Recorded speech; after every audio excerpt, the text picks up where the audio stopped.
I think the CFT is one of the biggest problems we have as a country. I'll tell you why.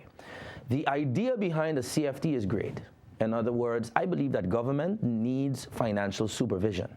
The problem that I have with the CFT is not an organization that has any sort of understanding about the realities of St. Martin. They are not people that understand our culture, our history, that can sympathize with us, that have sit here during a hurricane, in blackouts, barely able to eat or get water. They haven't gone through that. They were sitting in a comfortable desk in the Netherlands, and then a hurricane hits and they want to say, oh, we need to do this, we need to do that. No sort of sympathy or understanding. Even before that, they do not understand the struggle of the people and the will of the people to want to have more autonomous. As a matter of fact, the United Nations, in their UN Charter that the Netherlands is party to, says that all countries around the world, all states, have a right to a full measure of self-governance. People wanted that. And the CFT just doesn't see that. The CFT sees themselves in a role that admittedly was given to them by those that signed on to this so-called country status the way they did. And as a result, they have now the power to say, you know what, a good example of that. We talk so much about the prison today. But the fact is, we had many proposals that went to the budget of the country and said, we want to invest 15 million or 20 million guilders to repair our prison system. And what did the CFT say? No, that's not a priority. That's not enough. You shouldn't borrow enough money for this. And all kinds of reasons why. Now, instead of being proactive as we could have, if we had a more responsible organization looking over our financial supervision, we wouldn't have the problems we have today with the prison. Now, what we have is an organization that's constantly reactive. So after the fact, when we have human rights violations, when we've lost court cases in the European courts, then they want to say, oh, make money available. But now we have new problems. And then you see, so there's a kind of a avalanche effect, snowball effect that's happening where the CFT is just constantly never ahead of the 8 ball. And that's why I think the CFT, the idea of it, what I would prefer is exactly what I think Aruba is trying to do, or Curacao, create what we call a begrotingskamer, which is a budget, you call it a budgetary chamber. But let's put that with some experienced people in society that understand finance, that understand government, that understand our culture, that understand the needs of the people.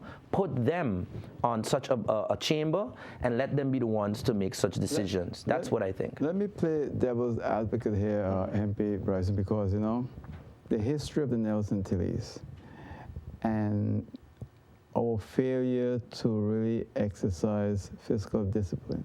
We had a debt of some almost 5 billion guilders before the country was broken up, and you had St. Martin, and then Saint Eustachio went their way, and Bonnier and Curacao, right?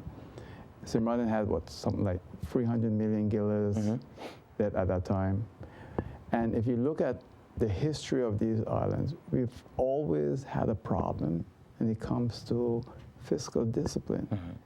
And so I've always said on this program that I like the idea of the CFT, because if we didn't have the CFT, we probably would have a debt. St. Martin, by now, 9 years after 10-10-10, of probably 2 or 3 billion guilders, because of the nature and the behavior of our governments. Yes. So from that perspective, I can see why it's needed.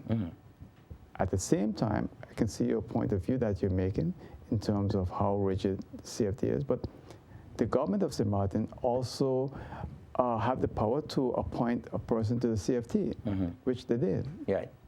Well, you see, okay, so I guess one of the things that I and probably a lot of other young MPs struggle with is that we are not stuck in terms of our mentality in that past. You see, I have come in and I've come under the assumption that other MPs and other people in government want to work the way I do. And as Parliament evolves and more young people come in, I'm hoping that this mentality changes.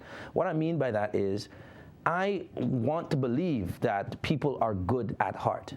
And in absence of that, you have to put checks and balances. You are right. Having no financial supervision would be very irresponsible for the country. But I would like to see more of my people involved in my financial supervision. And I know this system works. For example, we have the General Audit Chamber. It's fully manned by locals in terms of the board and such. And they have done an excellent job in remanding the government and exposing information that actually pumps the brakes on government. We have the Council of Advice, also consists fully of locals, and they have safeguarded St. Martin. Perhaps the public doesn't see it as much, but behind the scenes there's laws coming where they say no, this will not work for St. Martin, this would be bad, this is the problem in the budget, and that causes government to now again pump the handbrakes. So I'm saying, what if we had such a similar chamber but consisting more of locals, and have it the other way around? Why do we have one seat at a chamber that's designed for the finances of St. Martin? Why wouldn't it be the other way around? Let the Netherlands have one seat on a chamber that's designed for the finances of St. Martin.